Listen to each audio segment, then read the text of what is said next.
আসসালামু আলাইকুম। আশা করি সবাই ভালো আছেন। যে যেখান থেকে দেখছেন তাদেরকে অসংখ্য ধন্যবাদ।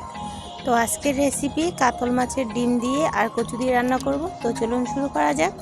আমি এখানে কচু নিয়েছি, কচুগুলো ভালো করে ছুলে কেটে নেব।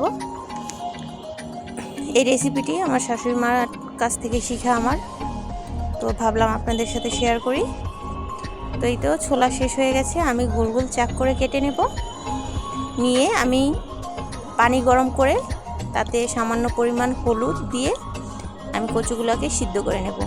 এটা করলে হয় গলা ধরে না। আপনারা চাইলে লতি কচু অথবা কচুর গাঁটি এগুলো গরম পানিতে সামান্য হলুদ দিয়ে সিদ্ধ করে নিতে পারেন।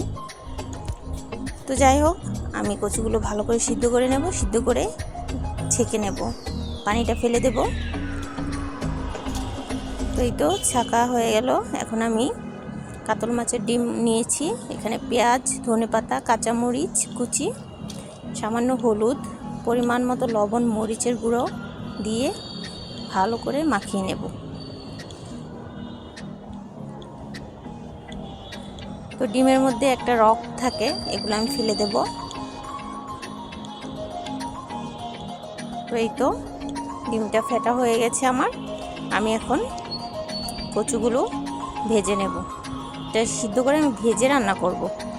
তো এখানে দিয়ে দেব সামান্য পরিমাণ মরিচের গুঁড়া, কেননা হলুদ দিয়ে সিদ্ধ করেছি, হলুদটা আর দেবো না, তাহলে গন্ধ আসবে। সামান্য লবণ দিয়ে আর মরিচের গুঁড়ো দিয়ে আমি ভেজে নেব। তো ডিমটা আগে ভেজে নিচ্ছি। সামান্য পরিমাণ তেল দিয়ে ডিমটা ভেজে নিলাম।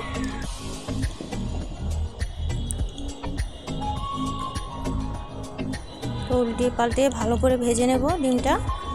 তো ডিম ভাজা কমপ্লিট হয়ে গেছে, আমি কচুগুলো ভালো করে ভেজে নেব।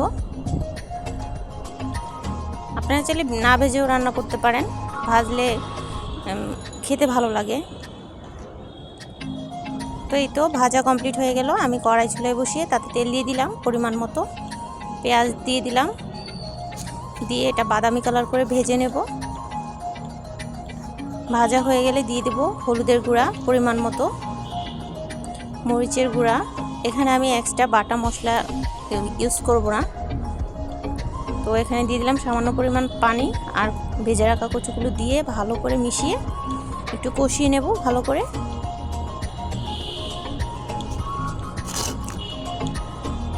তো ডিম ভাজাগুলো দিয়ে দিলাম, দিয়ে আবারও কষিয়ে নেব ভালো করে। এখন ঝোলের পানি দিয়ে দেব পরিমাণ মতো।